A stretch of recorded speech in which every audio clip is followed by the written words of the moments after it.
Well,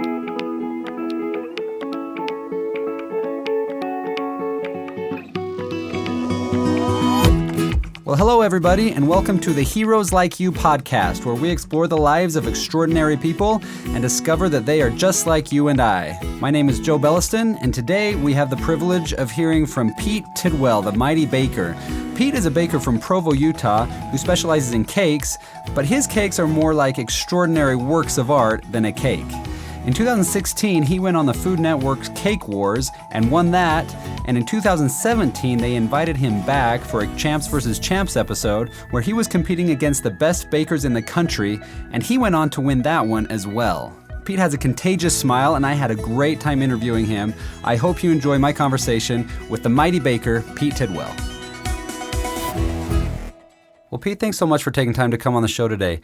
I'm really excited to hear your story and get to know you a little bit better. Thank you so much for having me. You're a successful baker that specializes primarily in cakes, I guess. I mean, other treats, cookies and goodies and things like that. Yep. But I knew of your success not too long ago when I asked my daughter, she just turned 8, what she wanted for her birthday. And she said, all I want is a cake from the mighty baker. So I don't know who your audience is, but that should say something in and of itself. I love it. That's awesome. So I went in there. I was too late to get a birthday cake, but we got her some slices.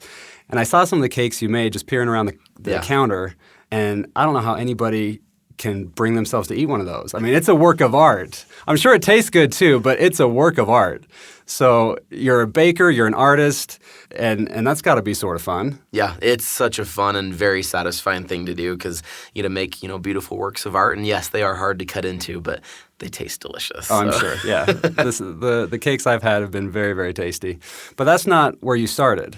Nope. So as I understand, you went to college and you studied communications and advertising. Yep. How did an advertising major end up becoming a successful baker and winning Cake Wars on the Food Network twice? Yeah. What's that story? So, yeah, it's a bit of a story, and it's kind of interesting. So even, just before I went to school at BYU and studied advertising, I actually worked for my brother, and he owns a couple of delis, and I worked for him managing some New York-style delis for 14 years, so all through high school and all through college. I mention that just because that kind of got me into working with food and catering and people and customers. And that was a very pivotal time for me to work for him because he helped me through a lot of tough years when I was a teenager as well. And so I stuck with him for so long. He was a great support for me. But I mentioned that because that kind of rooted some of that, desire to work with food. But then when I went to BYU, studied advertising, and I loved advertising. It was great. It was very creative. You get to do a lot of creative problem solving and help out real clients with their real business problems and how to solve them. And I really loved that creative process that was involved there.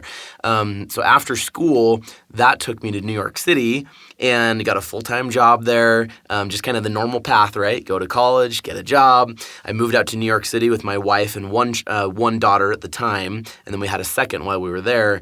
But we lived there for just over 2 years, and I worked in a couple different marketing jobs there. Nothing related to baking at all. I worked at L'Oreal doing marketing for professional salon products, so shampoos, conditioners, all those kind of things. And I liked the job, but there was one thing that was missing. It was the creativity. There wasn't very much of a creative outlet. It wasn't a very much of an operational marketing role rather than a very creative advertising and marketing type position. And so I was trying to find another position within the company that would fit me a little bit better creatively and couldn't find anything. And so then I decided to transfer to go to Microsoft and worked there for a little while. Similar story there. So I share that just because I think it's important, to share that because I went through those couple years just trying to figure out, is this what I'm going to do for the rest of my life? It's not bringing very much joy and there's not too much creativity. And so going back a little bit before I went to New York, I started baking a little bit, not as in plans to become a baker, but just for fun. Mm-hmm. I grew up, my mom and my grandma would bake, and so we just kind of bake cookies as a family sometimes, and I did a couple cakes. And then when we moved to New York, it kind of kickstarted it a little bit because I was searching, my mind was searching for a creative outlet of some sorts. And I would go to bakeries because who doesn't love really good bakeries, right?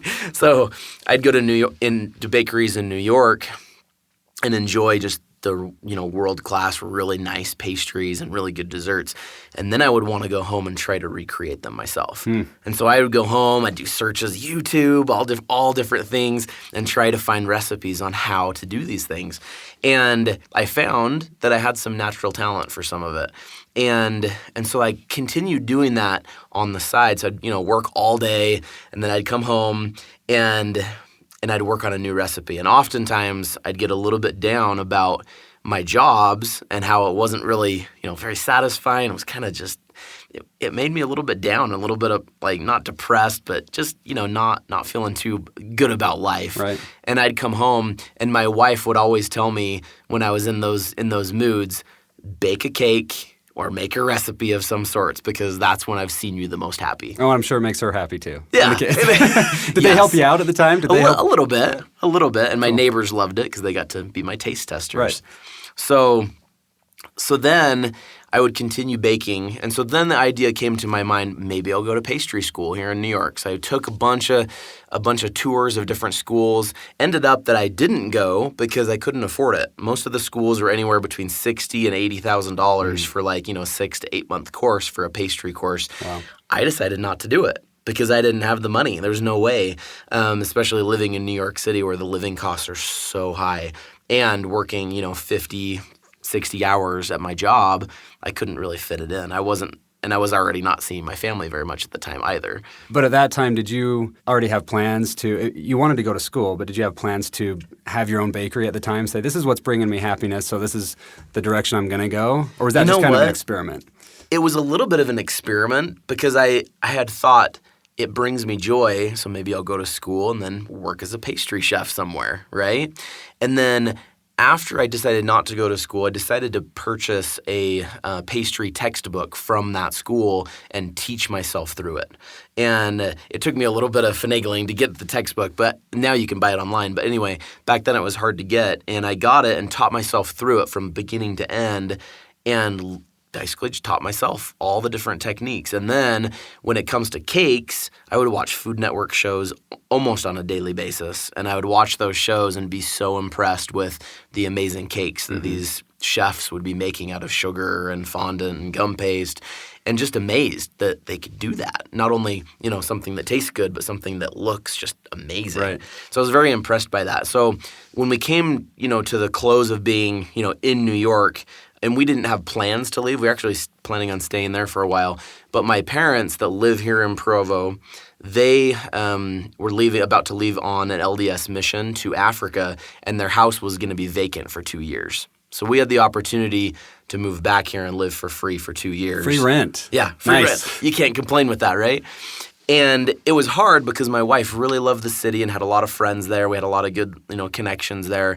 But I ultimately was not happy, and the jobs weren't suiting me. And so when we were trying to decide what to do, at that point, the idea came into my mind, well, let's go back. I'll find a full-time marketing job because I have the resume to be able to do it, and then let's start a small little baking business from home and just see what happens, right? Do it smart, start small and kind of just test the market a little bit. Yeah. So we came back to Utah. It was 2012 in December. And then in the beginning of 2013, I officially started The Mighty Baker. A lot of people ask me where The Mighty Baker name came from. Yeah. My wife gave me an iPod for Christmas the year before and had it engraved Pete Tidwell, The Mighty Baker.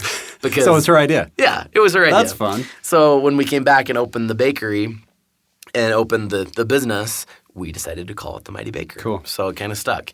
So we came back and, 2.5 years, worked in a marketing job, started the business from home. Most states have this, but Utah has a Department of Agriculture cottage food law where you can actually license your home kitchen as a business kitchen. Oh. And so you can actually run a licensed bakery business from home and have it a legit business. So we did that, sold our products at the local farmers market here in Provo, and did some weddings and some catering as well.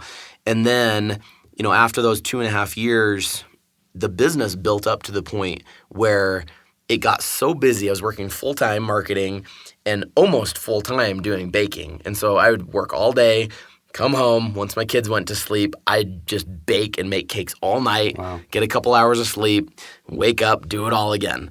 And we booked so many weddings that it got to the point where came to my wife and said, hey, we've got this many weddings booked. I think I'm going to have to quit my job. Like, I can't handle both of these at the same time. Right. And you were just doing it by yourself. You didn't have any hired work or anything. No employees at all. And so that was in 2015. And so we decided that I was going to quit my job July 1st, 2015. And I told my job that in June, which was a month before, just to give them some advance, right? And within that month, we had started to look for possible locations because we didn't know, like, do we still run it from home? Do we get like a small warehouse? Do we open up a storefront? I don't know. So we looked at all sorts of locations, and we kind of got to the point during that month that, we can't do this. It's going to be super expensive. We don't have the money to start up an actual bakery. But there's a local music artist here in Provo named Mindy Gledhill that my wife follows on Instagram. And she posted that her and her husband had bought a building in Provo and that they were looking for tenants. And so I was like, well, maybe I'll go check it out. So I went and checked it out the next day and ended up signing a lease the day after that, and because it just worked. It was a great location. It was away from downtown Provo, like Center Street, so the lease was a little bit less expensive. And the location was just charming. It was a super charming little building. And so we decided to go for it and sign that lease. And then our store opened October of 2015.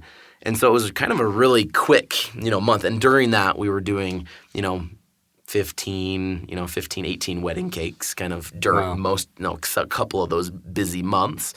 I want to stop you right there. Yeah. Because you took a couple of really big steps there. Were you nervous at all, or was it a big risk to, first of all, leave New York? Then once you left New York, you want to start your bakery. I know a lot of people who never get to that point. I have this opportunity, maybe I'm going to start my business, but in the end, I don't want to leave my secure job. What was going through your mind, and what were you feeling like at that time? Was it scary? So that situation was a very scary situation because, of course, I had a regular paycheck coming in, benefits for my family, health got a couple insurance. Had a couple kids, and one on the way, by the way, during that time. So I have 3 now. So we had a third one on the way. And so we had a lot of stuff going on during that time. And, I'm very grateful for a very supportive spouse because my wife was the one that really gave me confidence to make the leap. Even though she was just as scared and nervous as I was, she's always been very supportive and kind of just pushing me and, to give me some confidence because I was kind of scared. I'm like, really? Can we really do this? But she was the one that kind of helped me push to just kind of make the decision to be like, okay, I'm supportive. If you're all in, let's do this and make it work. And she gave you the name, so. Yeah, and she gave me the name too. So, So what happens after that? You start in 2015? Yes. And that was your first Cake Wars. Yeah. How did that happen? So interesting. It was really quick. We opened the store October of 2015, and the Cake Wars was filmed in March of 2016. So not too much longer, within 6 months of opening. So what happened is it was December of 2015, so a couple months after we opened, and my wife, just in conversation, reminded me that I used to watch all the Food Network shows and that I maybe should apply to go on one. And I was like, are you crazy? Like, I don't think I'm ready for that kind of thing right now. And I'd done, a bunch of wedding cakes and a bunch of custom cakes. But going on a show like that, you're up against, top-notch pastry chefs, people that have been doing cakes for years and years, whereas, I'd been doing it for, 2.5 years. Yeah, and I'm sure they all went to school to learn how to bake, and here you are, self-taught. And there are some unbelievable cakes. They are so complicated, and the ingredients they have you cook with, too. Oh, yeah, it's just wild. And so I took that challenge, and I started doing some research to try and find, how do you actually go about going on the show? Do you apply? Do they have to contact you? How do you do that?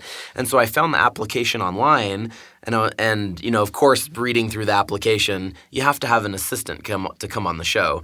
My wife doesn't do cakes. She helps me with cookies at the bakery, but when it comes to cakes and decorating and stuff, she's never done any of that with me. And so I tried to rack my brain, like, who would be my assistant? Like, I need to bring somebody, and I can't apply without an assistant in mind. So I remembered back, I competed against this lady here in Utah, in Springville, in a local cake competition that I got to know a little bit. And we had, traded emails back and forth a little bit.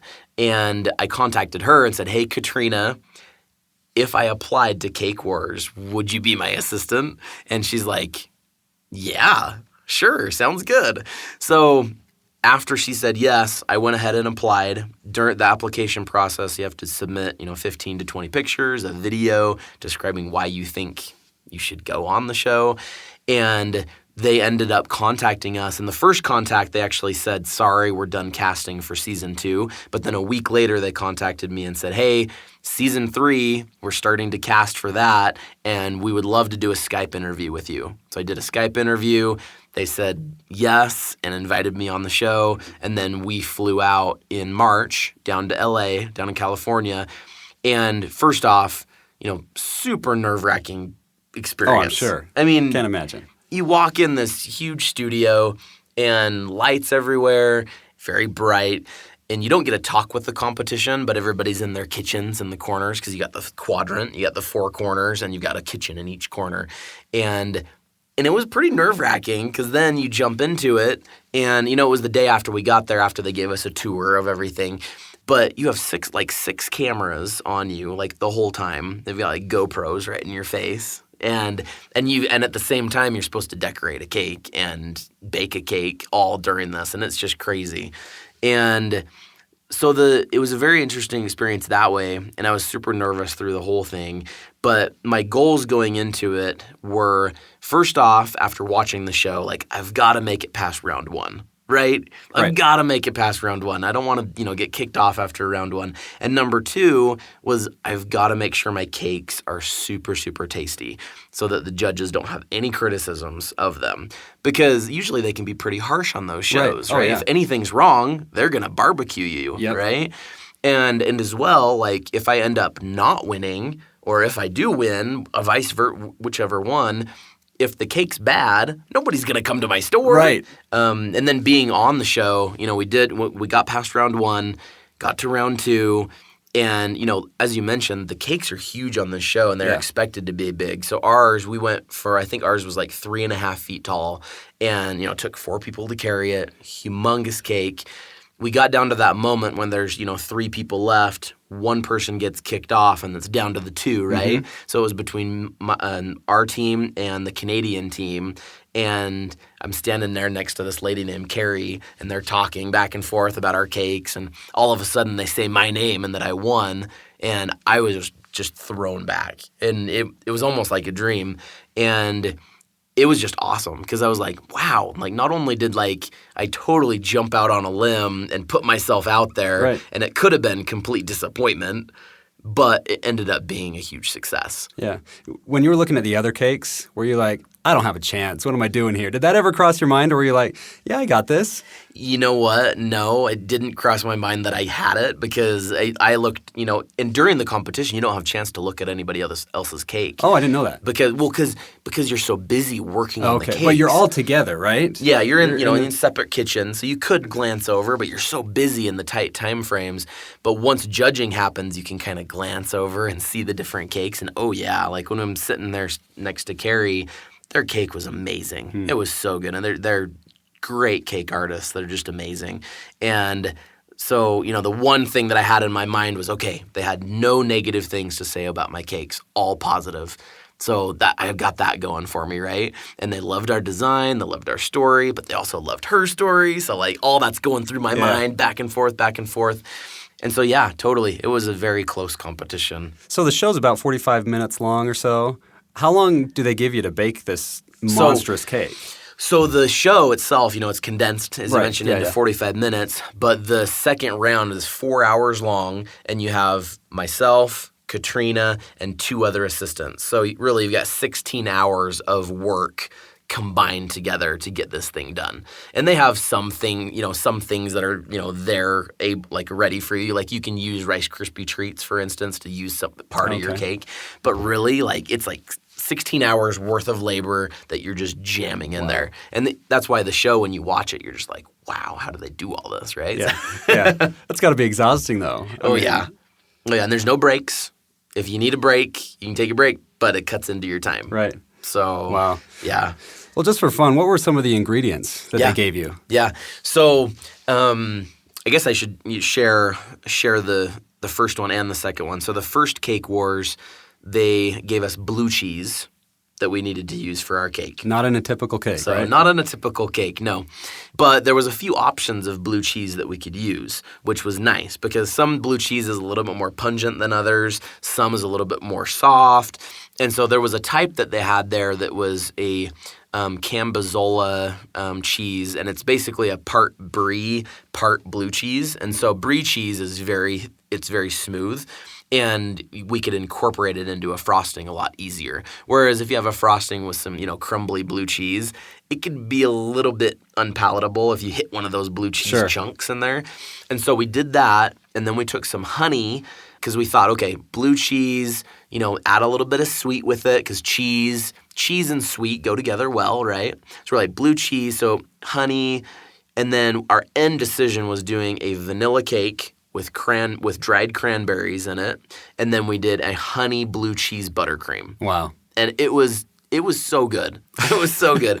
And the judges were like blown away with it. And we totally went out on a limb, like trying all these weird combinations, but we're like, it could work. That's cool. Right? So do they have all of the ingredients there, and they just give you one kind of black sheep? Yes. Okay. Yeah. They have pantry there with all the different things that you need. And then, in that one, we were able to choose which one, but there was a certain ones, like a certain order that each of the teams picked them in, and I think we had the choice between like blue cheese and something else. I can't remember. I'd have to look back and remember. Yeah. But then the second one, that was one that was just assigned to us. We were like, okay, we're gonna do the red Power Ranger, and the red Power Ranger. Each of the Power Rangers are connected with a particular ingredient. So we were given ketchup. So a couple things came to mind. Actually, funny enough, the Canadian that I competed against it the first time, I remember her talking about a Canadian ketchup cake that she made one time. Wow. And it was just kind of in my mind. And then I also remember hearing about tomato cake. And so I was like, okay. And so I kind of started thinking, so what we ended up doing was a spice cake and then added ketchup into it, just because we thought okay, we've got, you can add that in there. It's kind of like a carrot cake, right? Uh-huh. And so maybe add some cinnamon and nutmeg in there to kind of balance it out. But then we're like, but if we totally drown out the ketchup, the judges are going to pin us for that. And they're going to be like, well, I didn't taste any ketchup. Mm-hmm. So we decided to do a tomato jam that went in there as well. So enhancing the ketchup a little bit. So, tomato jam and cake also sounds kind of weird, but they had some little yellow sun sugar tomatoes, which are more sweet. And so we were able to take those and turn them into a jam. And it was very sweet and very tart and still tomatoey, but had like a sweet tart flavor. So we did the ketchup spice cake with cream cheese frosting and then the tomato jam in there. And it worked. Awesome. And it worked great together. So yeah, the ingredients are crazy. Well, that's awesome. It sounds like you've taken a lot of risks in your life, whether that be adding ketchup or blue cheese to a cake or leaving your job or whatever it is. And it seems to have really worked out for you for the most part. But I do want you to talk for a minute, if you would, about some of the downtimes you've had in your life, maybe that didn't go quite the way you wanted it to. Yeah. And how did you get through those times? Was it people that were around you at the time, or what was it exactly that helped you get through those times? Well, I think, going back, I guess first New York, because since that's kind of fresh in my mind because we talked about that, is in New York in those kind of downtimes, I, had such a hard time when I would, go to work all day long and I'd come home and be like, I didn't do anything. I don't feel like I did anything to help, better myself at all. And I did a great job at work, but didn't necessarily feel like I did much. So You things weren't fulfilled either. Yeah, weren't fulfilled. And things that carried me through that, definitely in New York, was my wife. And then also I had a couple really good friends out there too. Like our neighbor I got to know really well, a guy named Ian. He helped me out a ton. He was a really good friend of mine, and he was one that I could just talk to and just be like, okay, I'm really frustrated, and this is what's going on. And so he was a great support just to kind of help me along through that. Going back earlier, I mentioned, I worked for my brother at a local deli here in Utah called Gandolfo's, and I worked there for 14 years. And while I was there, I worked for him from when I was 15, up until I graduated college. And during high school, I had a lot of tough times that were really hard for me. Similar, with school, I always had such a hard time with school and just didn't, wanted to give up and just, why do I have to do this? Why can't I just work and go snowboarding and just go have fun? And it was always really hard for me. And I didn't have very many good influences in high school as well. A lot of my friends were great friends of mine, but not the best influences that way. And so there were some down times where I didn't exactly know what I was supposed to do. But one of the key things that kept me going was the fact that I had a job, and the job was with my brother, and my brother, he would help me through those tough times by basically giving me hours to work, which seems kind of funny, but it kept me out of a lot of trouble by being able to work some hours at the deli and really learn, how to work. And I think that was a key thing that really helped me through a lot of tough times. I had a lot of friends through high school that were, dealing with drugs and alcohol and a lot of things, and had a lot of friends pass away from a lot of different things. So from drug overdoses, from suicide, from a few different things. And so I had a lot of not so good influences in my life. And one of the things that helped me through those periods were loving, siblings, so mainly my brother, and my parents were key as well, just to help me through a lot of those times. So it sounds like for you, just having a lot of loving people around you, supporting you, and having something productive to do. Yeah. So you don't just have a lot of wasted time. I think that's super important because, if you're going through tough times and you just have empty time on your hands, you're most likely not going to make the best decisions. Yeah, you right? bet. You mentioned suicide, and I want to bring that up for a minute because suicide is the 10th leading cause of death in America right now. Well, what do you think are some reasons for that? I mean, everybody goes through hard times, and obviously there's clinical depression, which I'm certainly not qualified to speak of, but what causes someone to get that low and not be able to come out of that? And then in your opinion, what do we do to get over that? I think and of course I'm not trained in this at all, but I think a lot of it comes from very high expectations, which it's good to have high expectations, but sometimes we're held to such high expectations, from those around us, from, in high school or our parents or grandparents or, those that came before us, like you need to do this because your grandpa did this, or you need to, live up to your name or live up to your legacy, your legacy. And I think a lot of the expectations, I think that's one reason a lot of people have struggles. And I think that's some reason that I had some struggles. I'm the youngest of 6 children, and I almost felt growing up through my teenage years that people, like going to the same schools that most of my brothers and sisters went to, to me, I felt like I wasn't considered Peter Tidwell, and that I was just considered a Tidwell. And I was expected to do what my other brothers and sisters did in all these different situations. You had no identity exactly. of your own. That's what I felt. Maybe I did. Maybe they, thought of me as an individual, but the perception that I got was that I wasn't an individual and I was just, part of this group. And so I think that was a hard time for me because then, all through those teenage years, I was trying to define who I am. Mm-hmm. So who is Peter Tidwell? What do I do? I don't want to do what everybody's expecting me to do. So what do I do? How do I define myself? And so I think some of those expectations are a little bit hard. And as well, too, teenage years are hard. They're really hard because you're I still feel like sometimes that I'm trying to find myself, but like especially in teenage years, like it's really hard. You're trying to find yourself, and oftentimes, in school they're trying to say, well, what do you want to be when you grow up? What do you want to do? Right.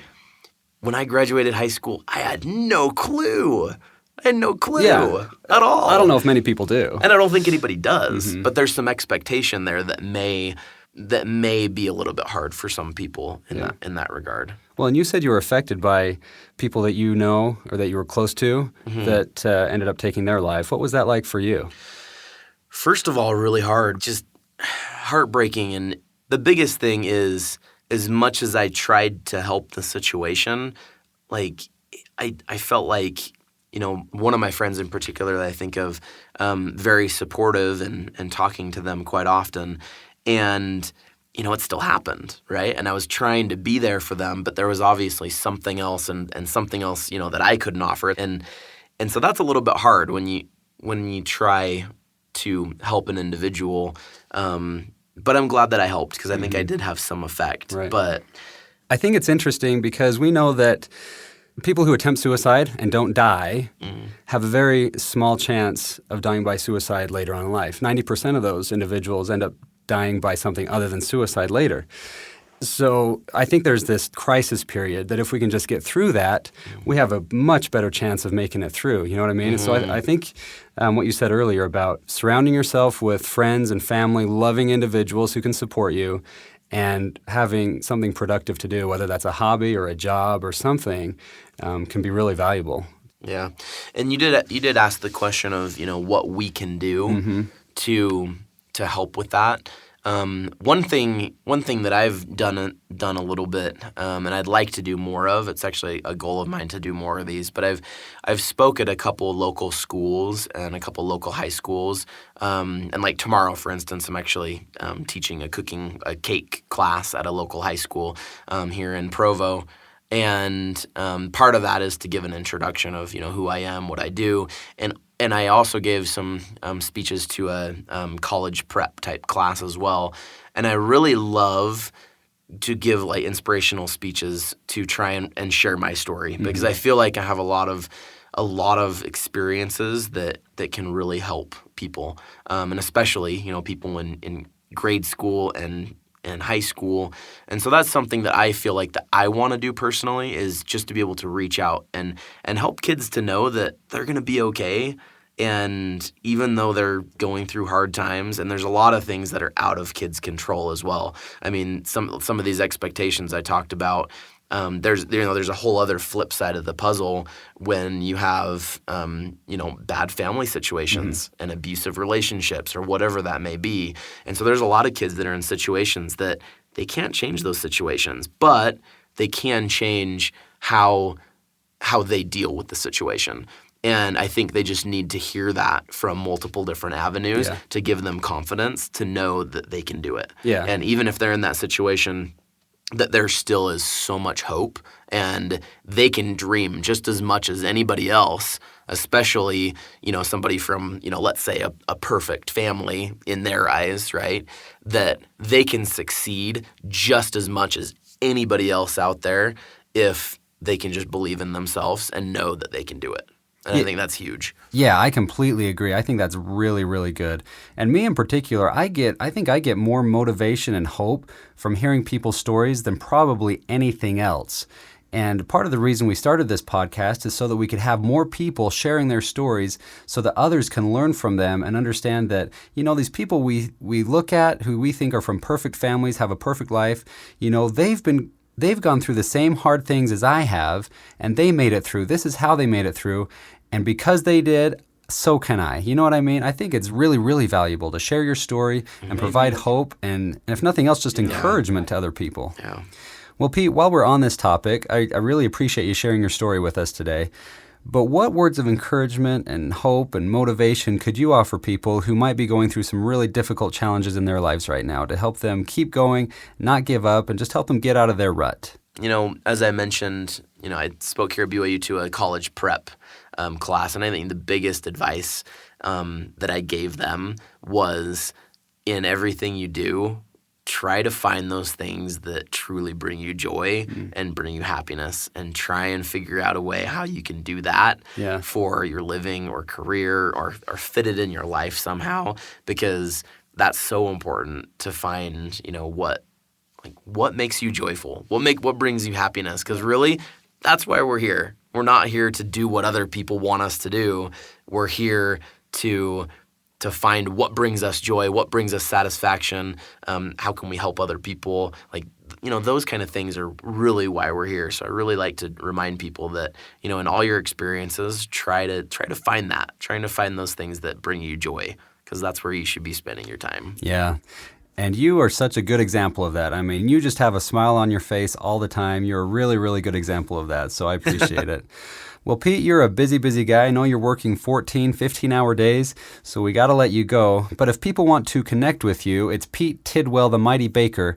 How can they find you on social media? Yeah, the best place is on Instagram. We're also on Facebook and Twitter. So Instagram, Facebook, Twitter, if you just look up The Mighty Baker, you'll find us on there.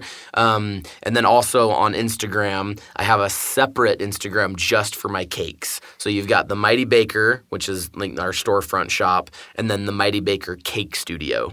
And on that one, if you go on there, you can see all the cakes that we've done on there. And again, if you haven't seen the cakes, you've got to go check them out. They are works of art. They're beautiful. Again, I wouldn't be able to bring myself to eat one of those, but I'm sure they taste great. Well, Pete, it's been really fun to get to know you better, and thanks so much for coming in and sharing your story. I know I'm better for it. I know our listeners are better for it. We really, really appreciate the time. Hey, thank you so much. Well, I hope you enjoyed that. I had a great time interviewing Pete, and he even brought me some dessert, which was delicious. If you're ever in Provo, Utah, make sure you stop by the Mighty Baker and check out some of the cakes that Pete makes. Well, if you like the show, please go to iTunes and give us a review, rate it. We would love to hear from you. You can reach me at joe@heroeslikeyou.com or at podcast@heroeslikeyou.com. A big thanks to Pete Tidwell, and a special thanks to all of you who listen. I'm Joe Belliston. It's a great day to be alive. We'll see you next time, and God bless. The judges loved the molded characters at the bottom of our cake, but we could have done something a little bit more interesting on top. It's going to be close. That leaves Jason and Pete. You both gave us cakes that were dramatic. You both gave us flavors that were delicious, but only one of you can win. Pete has a very visual Power Ranger cake. I don't know what to think. My heart is beating like crazy. He has some impeccable detail. I am feeling very nervous. In a close round, there was one of you who better captured the motto of the Power Rangers, that together, we are more. And that baker is... Pete. Congratulations, you're the winner of Cake Wars. This is incredible.